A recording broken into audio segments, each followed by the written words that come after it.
Good evening everyone, welcome to civil services study practice set number 841 पर आ जाइए। UPPCS के लिए प्रैक्टिस करेंगे इसमें हम करंट अफेयर्स के प्रश्नों पर। तो चलिए स्टार्ट करते हैं। प्लेलिस्ट बना रखी है, वहाँ पर आप टेस्ट नंबर 1 से लेकर 841 तक पहुँच सकते हैं। डिस्क्रिप्शन बॉक्स में उसका लिंक दे रखा है। देखिए, इससे पहले जो टेस्ट डाला था उसमें एक चीज़ उल्टी हो गई है। ठीक है, उल्टी यह हो गई है कि गोमती जो नदी है वो फुलहर झील से निकलती है। फुलहर झील या गोमल ताल एक ही बात है। ठीक है, तो गोमती नदी फुलहर झील से निकलती है, ना कि फुलहर झील गोमती नदी से। ध्यान दीजिएगा, क्वेश्चन नंबर 2 था इससे पहले वाला जो टेस्ट था। और उस चीज़ को जो है डिस्क्रिप्शन बॉक्स में और कमेंट बॉक्स में पिन कर दिया है, कोई दिक्कत नहीं है। चलिए क्वेश्चन नंबर 1 पर आ जाइए। राज्य खाद्य सुरक्षा सूचकांक में बड़े राज्यों में उत्तर प्रदेश का कौन सा स्थान प्राप्त हुआ है? बताइए, उत्तर प्रदेश को कौन सा स्थान प्राप्त हुआ है? राज्य खाद्य सुरक्षा सूचकांक में बड़े राज्यों में उत्तर प्रदेश को जो है 5वां स्थान प्राप्त हुआ है। ऑप्शन नंबर ए है इसका आंसर।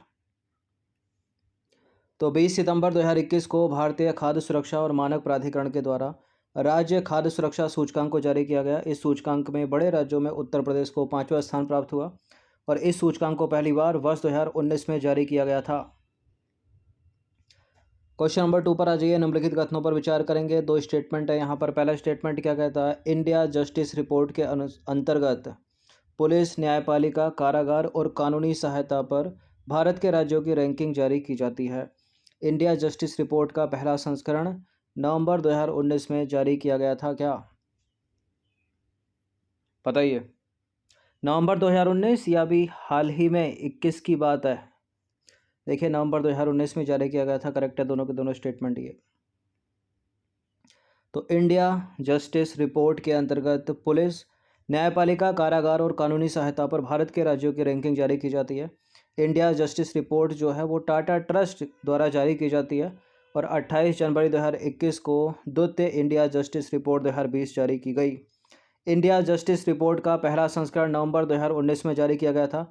इंडिया जस्टिस रिपोर्ट 2020 के अंतर्गत 18 बड़े एवं मध्यम आकार के राज्यों में उत्तर प्रदेश का जो है 18वां स्थान है। इसमें महाराष्ट्र जो है वो प्रथम स्थान पर है। क्वेश्चन नंबर 3 पर आ जाइए। सुजलाम अभियान को कब प्रारंभ किया गया? सुजलाम अभियान को प्रारंभ किया गया है अभी 2021 में। तो 20 को हटा दीजिए, लेकिन 21 में कब? 15 अगस्त 2021 को? नहीं, 25 अगस्त 2021 को। तो 25 अगस्त 2021 को आज़ादी का अमृत महोत्सव के अंग के रूप में जल शक्ति मंत्रालय के द्वारा सुजलाम अभियान का शुभारंभ किया गया। ओडीएफ स्थायित्व एवं गंदला जल प्रबंधन हेतु यह 100 दिवसीय अभियान है। ठीक है, 100 दिनों तक चलने वाला अभियान है।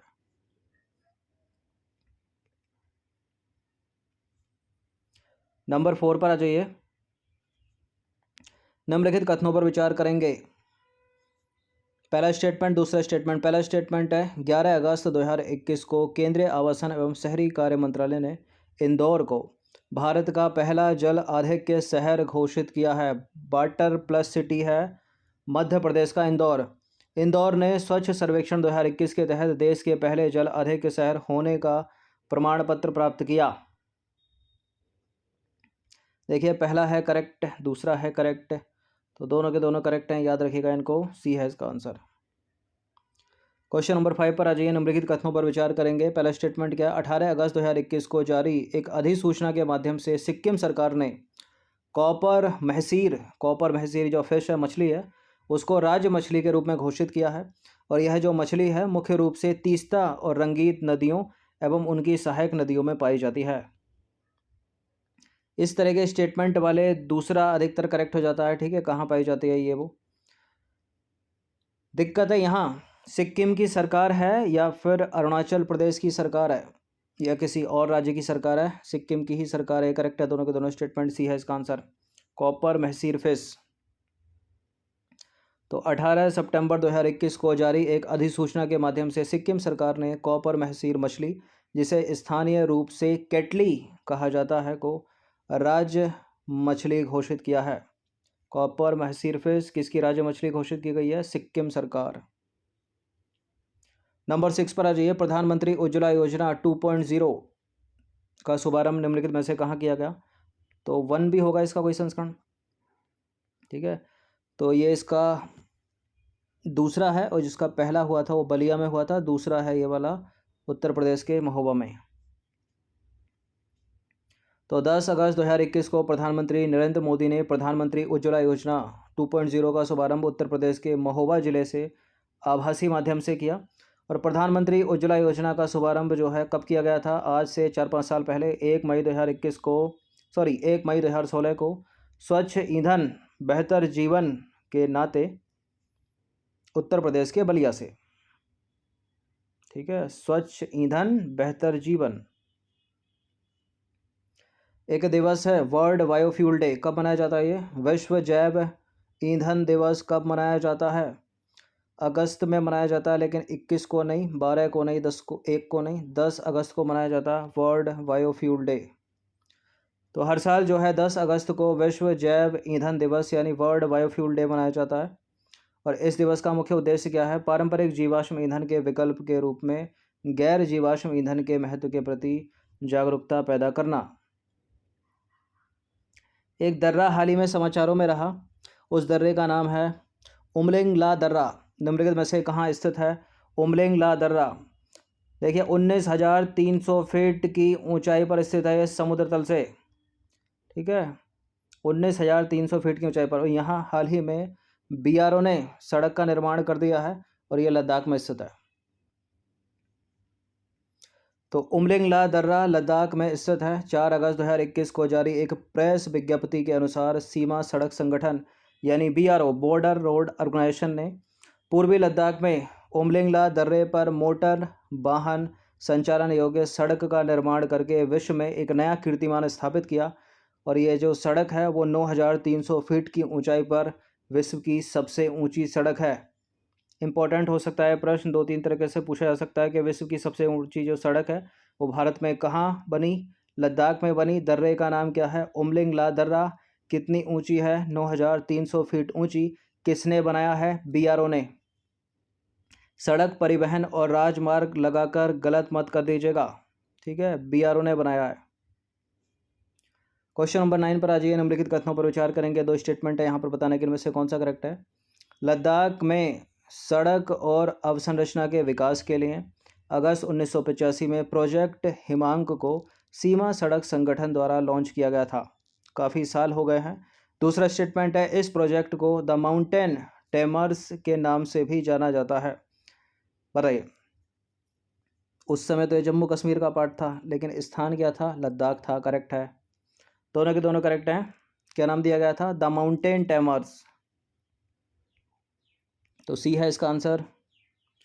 तो हिमांक परियोजना के तहत BRO वास्तविक नियंत्रण रेखा के साथ लद्दाख में सड़क और संबंधित बुनियादी ढांचे के निर्माण और रखरखाव के लिए जिम्मेदार है, जिसमें खारदुंगला, तंगलांगला, चांगला दर्रे जो हैं इनमें विश्व की कुछ अत्यधिक ऊंची मोटर वाहन योग्य सड़कें शामिल हैं। और सबसे ऊंची है 9,300 फीट समुद्र तल से, उमलिंग ला दर्रा लद्दाख। क्वेश्चन नंबर 10 है, अभी हाल ही में किसी केंद्र शासित प्रदेश ने स्नो लेपर्ड को अपना राजकीय पशु घोषित किया है। उसका नाम है लद्दाख। और आपको बताना है कि विश्व हिम तेंदुआ दिवस मनाया जाता है कब? कब मनाया जाता है? अक्टूबर में मनाया जाता है, तो नवंबर को एलिमिनेट कर दीजिए। 23 अक्टूबर को मनाया जाता है विश्व हिम तेंदुआ दिवस। हिम तेंदुआ, स्नो लेपर्ड बोलते हैं इसको। तो देखिए, विश्व हिम तेंदुआ दिवस जो है प्रतिवर्ष 23 अक्टूबर को मनाया जाता है। और हाल ही में लद्दाख केंद्र शासित प्रदेश ने हिम तेंदुए को अपना राज्य पशु जो है वो घोषित किया है, जबकि काली गर्दन वाली सारस को राज्य पक्षी घोषित किया है लद्दाख ने। क्वेश्चन नंबर 11 पर आ जाइए। संयुक्त राष्ट्र महासभा ने किस वर्ष को सहकारिता का अंतर्राष्ट्रीय वर्ष घोषित किया था? संयुक्त राष्ट्र महासभा ने सहकारिता का अंतर्राष्ट्रीय वर्ष घोषित किया था वर्ष 2012 को। तो सहकारिता के महत्व को बढ़ावा देने के लिए संयुक्त राष्ट्र महासभा ने वर्ष 2012 को सहकारिता का अंतर्राष्ट्रीय वर्ष घोषित किया था। अंतर्राष्ट्रीय सहकारिता दिवस हर साल जो है जुलाई महीने के पहले शनिवार को मनाया जाता है। और वर्ष 2021 में 3 जुलाई को अंतर्राष्ट्रीय सहकारिता दिवस मनाया गया। क्वेश्चन नंबर 12 पर आ जाइए। निम्नलिखित कथनों पर विचार करेंगे, दो स्टेटमेंट के साथ बताइए इनमें से कौन सा करेक्ट होगा। 6 जुलाई 2021 को केंद्र सरकार ने सरकार से समृद्धि के विजन को साकार करने के लिए एक पृथक मंत्रालय, सहकारिता मंत्रालय, मिनिस्ट्री ऑफ कोऑपरेटिव का गठन किया। यह मंत्रालय देश में सहकारिता आंदोलन को मजबूत करने के लिए एक अलग प्रशासनिक, कानूनी और नीतिगत ढांचा प्रदान करेगा। बिल्कुल ये करेक्ट है, दोनों के दोनों स्टेटमेंट। सी है इसका आंसर। क्वेश्चन नंबर 13 पर आ जाइए। अंतर्राष्ट्रीय दुर्लभ रोग दिवस कब मनाया जाता है? अंतर्राष्ट्रीय दुर्लभ रोग दिवस मनाया जाता है फरवरी में। फरवरी के प्रथम दिन या फरवरी माह के अंतिम दिन? फरवरी माह के अंतिम दिन मनाया जाता है। बी है इसका आंसर। तो अंतर्राष्ट्रीय दुर्लभ रोग दिवस फरवरी महीने के अंतिम दिन मनाया जाता है। 28 फरवरी 2021 को 14वें अंतर्राष्ट्रीय दुर्लभ रोग दिवस का आयोजन किया गया और प्रथम अंतर्राष्ट्रीय दुर्लभ रोग दिवस मनाया गया था कब? 29 फरवरी 2008 को। क्वेश्चन नंबर 14 पर आ जाइए। रतले जल विद्युत परियोजना निम्नलिखित में से किस नदी पर स्थित है? रतले जल विद्युत परियोजना किस नदी पर स्थित है बताइए। झेलम या चेनाब? चेनाब पर। तो रतले पनबिजली परियोजना एक रन ऑफ द रिवर परियोजना है। यह केंद्र शासित प्रदेश जम्मू कश्मीर के किश्तवाड़ जिले में चेनाब नदी पर स्थित है। ठीक है, दो तीन चीज़ें याद रखना, नदी चेनाब नदी और केंद्र शासित प्रदेश है जम्मू कश्मीर और run of the river project. Number 15 पर आ जाइए। भ्रष्टाचार बोध सूचकांक 2021 में भारत को कौन सा स्थान प्राप्त हुआ? 58वां, तो काफ़ी अच्छा है। 56 से भी बुरी हालत है, 80 के भी ऊपर है। ठीक है, 86वां स्थान प्राप्त हुआ। तो ट्रांसपेरेंसी इंटरनेशनल द्वारा हर साल भ्रष्टाचार बोध सूचकांक जारी किया जाता है। 28 फरवरी 2021 को ट्रांसपेरेंसी इंटरनेशनल द्वारा जारी भ्रष्टाचार बोध सूचकांक 2020 में भारत को मिला है 86वां स्थान। ट्रांसपेरेंसी इंटरनेशनल का नाम याद रखिए और भारत की स्थिति याद रखिए, 86वां स्थान है। तो 15 प्रश्न थे करंट से रिलेटेड, इनकी प्रैक्टिस एक बार कर लीजिएगा। धन्यवाद।